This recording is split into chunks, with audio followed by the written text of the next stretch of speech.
कल शाम 4:30 बजे अरविंद केजरीवाल दिल्ली के मुख्यमंत्री के पद से इस्तीफा दे देंगे। अरविंद केजरीवाल के बाद दिल्ली का मुख्यमंत्री कौन बनेगा, इसका औपचारिक ऐलान भी कल सुबह हो जाएगा।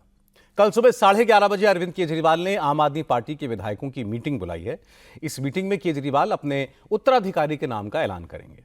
उस पर विधायकों की मुहर लगाई जाएगी और इसके बाद शाम 4:30 बजे Kejriwal lieutenant governor VK Saxena से मिलेंगे और इस बात की पूरी संभावना है कि अरविंद केजरीवाल एलजी को अपना इस्तीफा सौंपेंगे और उसी वक्त आम आदमी पार्टी की तरफ से नई सरकार के गठन का दावा पेश किया जाएगा। खबर यह भी है कि इस्तीफे के बाद केजरीवाल मुख्यमंत्री के तौर पर मिला अपना सरकारी घर भी खाली करेंगे। केजरीवाल ने कल ही कह दिया था कि वो 2 दिन के बाद इस्तीफा देने जा रहे हैं, इसलिए आज दिन भर इस पर कयास लगते रहे कि केजरीवाल का उत्तराधिकारी कौन होगा, केजरीवाल किसे दिल्ली के मुख्यमंत्री की कुर्सी पर बैठाएंगे। अपने सक्सेसर के नाम पर विचार करने के लिए आज अरविंद केजरीवाल ने आम आदमी पार्टी की पॉलिटिकल अफेयर्स कमेटी पीएसी की मीटिंग बुलाई। इस मीटिंग में मनीष सिसोदिया, आतिशी सिंह, सौरभ भारद्वाज, कैलाश गहलोत, गोपाल राय और राखी बिरला ने अपनी बात रखी, लेकिन केजरीवाल ने सभी नेताओं से एक साथ बात करने के बजाय अलग अलग बात की। नए मुख्यमंत्री के नाम पर सबसे सुझाव मांगे, सबकी बात सुनी, लेकिन अपनी तरफ से कुछ नहीं कहा। मीटिंग खत्म होने के बाद सौरभ भारद्वाज ने कहा कि आज तो मुख्यमंत्री ने सिर्फ नेताओं की राय जानी है, मुख्यमंत्री के नाम का फैसला कल विधायक दल की मीटिंग में होगा। मुख्यमंत्री अरविंद केजरीवाल जी ने, जो कि आम आदमी पार्टी के राष्ट्रीय अध्यक्ष भी हैं, उन्होंने पीएसी यानी कि पॉलिटिकल अफेयर्स कमेटी की मीटिंग बुलाई थी, जिसमें पार्टी के वरिष्ठ नेता और मौजूदा कैबिनेट के सभी मंत्रीगण मौजूद थे। मुख्यमंत्री अरविंद केजरीवाल जी ने सभी वहां पे मौजूद नेताओं और मंत्रियों से 1 to 1 नए मुख्यमंत्री के विषय में चर्चा की, उनसे फीडबैक लिया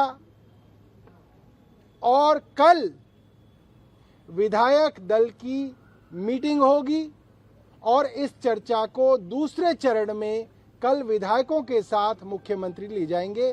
सभी पीएसी मेंबर्स और मंत्रीगण जो मौजूद थे, हर एक से मुख्यमंत्री जी ने 1 to 1 चर्चा की। क्योंकि 1 to 1 मीटिंग हुई है, इसलिए किसी को भी दूसरे के आकलन का कोई अंदाजा नहीं है।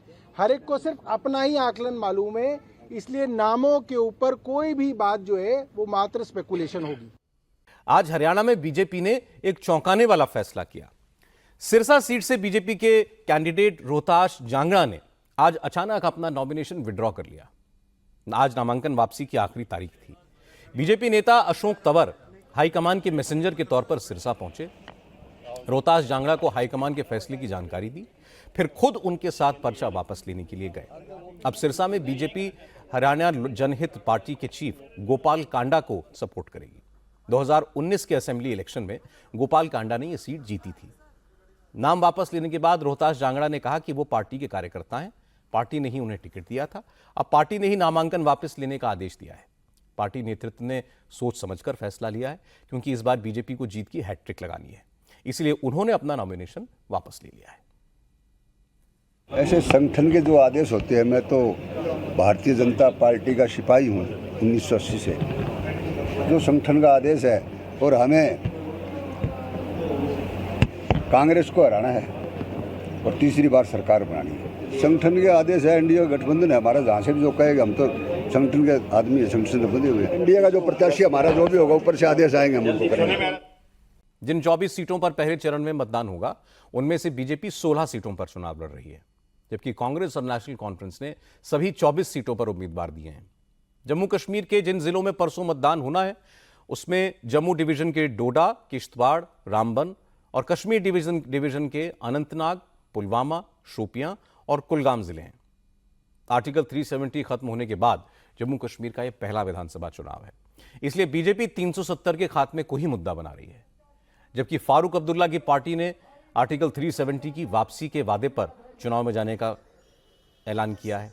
इसी मुद्दे पर आज अमित शाह ने नेशनल कॉन्फ्रेंस और कांग्रेस पर हमला किया।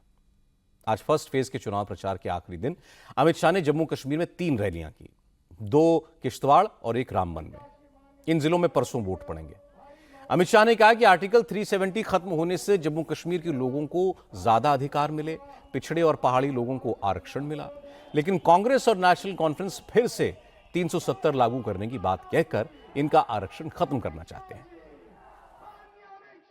ये चुनाव स्पष्ट रूप से 2 ताकतों के बीच में, एक और एनसी और कांग्रेस है और तीसरी ओर भारतीय जनता पार्टी है।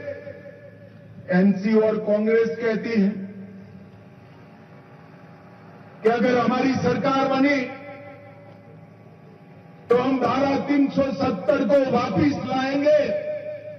प्रधानमंत्री मोदी ने कहा कि मुस्लिम अपीजमेंट के लिए कांग्रेस और नेशनल कॉन्फ्रेंस सारी हदें पार कर रही हैं। लोगों को इनसे सावधान रहने की जरूरत है। एक तरफ हर देशवासी पूरी दुनिया में भारत का ब्रांड एम्बेसडर बनना चाहता है, वहीं देश में ही नेगेटिविटी से भरे कुछ लोग उल्टा काम कर रहे हैं। ये लोग देश की एकता पर प्रहार कर रहे हैं। सरदार पटेल ने हमें 500 से ज्यादा रियासतों को मिलाकर भारत का एकीकरण किया। सत्ता के भूखे ये लालची लोग भारत के ही टुकड़े टुकड़े कर देना चाहते हैं। आप लोगों ने सुना होगा, अब ये लोग मिलकर कह रहे हैं कि जम्मू कश्मीर में आर्टिकल 370 को वापस ले आएंगे। ये लोग जम्मू कश्मीर में 2 संविधान, 2 विधान का नियम फिर लागू करना चाहते हैं। तुष्टीकरण के ये लोग किसी भी हद को पार कर रहे हैं। नफरत से भरे हुए लोग भारत को बदनाम करने का कोई मौका नहीं छोड़ते। योगी आदित्यनाथ ने आज कहा कि हिंदू सहिष्णु हैं, हिंदू दयालु हैं, विश्व बंधुत्व की भावना ही सनातन का संदेश है, लेकिन दुष्टों के संहार के लिए शक्ति की उपासना भी जरूरी है। योगी आदित्यनाथ आज त्रिपुरा में थे। त्रिपुरा के मुख्यमंत्री मानिक साहा के साथ उन्होंने सिद्धेश्वरी मंदिर में बन रहे वेद विद्यालय के शिलान्यास कार्यक्रम में हिस्सा लिया। यह विद्यालय सनातन धर्म की शिक्षा देगा। इस कार्यक्रम में योगी आदित्यनाथ ने हिंदुओं से कहा कि अगर आप धर्म की रक्षा करेंगे तभी धर्म आपकी रक्षा करेगा। अपने स्वार्थ के लिए कोई धर्म का साथ छोड़ेगा तो धर्म उसके साथ नहीं रहेगा। इसके बाद योगी ने कहा कि सबके भले की कामना करना अच्छी बात है, लेकिन दुष्टों को शक्ति का एहसास कराना भी जरूरी है। योगी ने कहा कि भगवान श्री कृष्ण के हाथ में मुरली थी तो दूसरे हाथ में सुदर्शन चक्र भी था। धर्म की रक्षा के लिए अगर जरूरत पड़े तो सुदर्शन चक्र भी चलाना चाहिए। अगर आप धर्म की रक्षा करेंगे तो धर्म आपकी रक्षा करेगा, लेकिन अगर आप अपने स्वार्थ के लिए उस धर्म का बलिदान कर रहे हैं तो वह धर्म भी आपके साथ उसी प्रकार का व्यवहार करेगा। भगवान श्री कृष्ण की जब स्मृति हम सबके सामने आती है तो भगवान श्री कृष्ण एक हाथ में मुरली है तो दूसरे हाथ पे सुदर्शन भी तो है उनके हाथ में। कोलकाता में आरजी कर मेडिकल कॉलेज की ट्रेनिंग डॉक्टर के रेप और मर्डर के मामले में प्रोटेस्ट कर रहे जूनियर डॉक्टर्स आज मुख्यमंत्री ममता बनर्जी से आखिरकार मिल ली।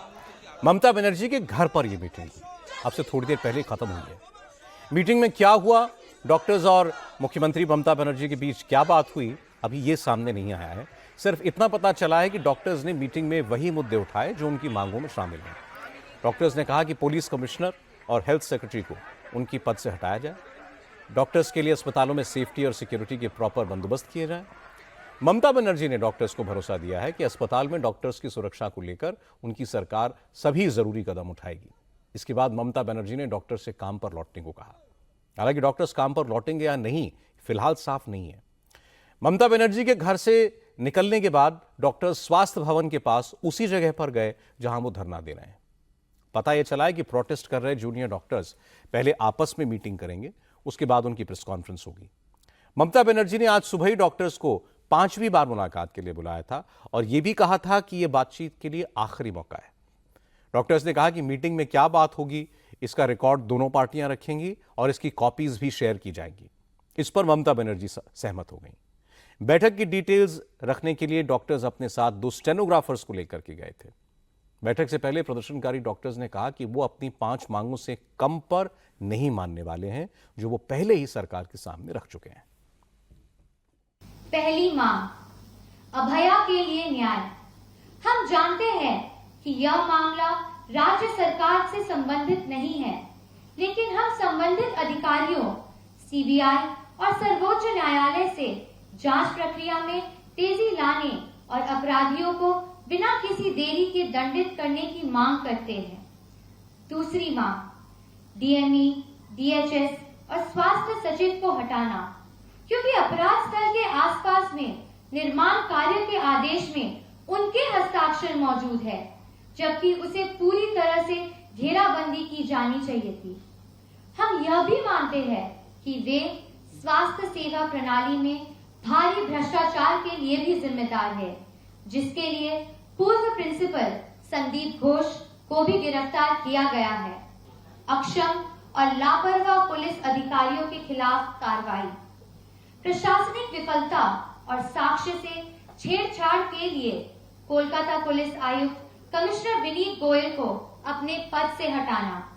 हमारी चौथी मांग, सभी अस्पतालों और सरकारी स्वास्थ्य केंद्रों में उचित सुरक्षा और कार्यात्मक बुनियादी सुविधाएं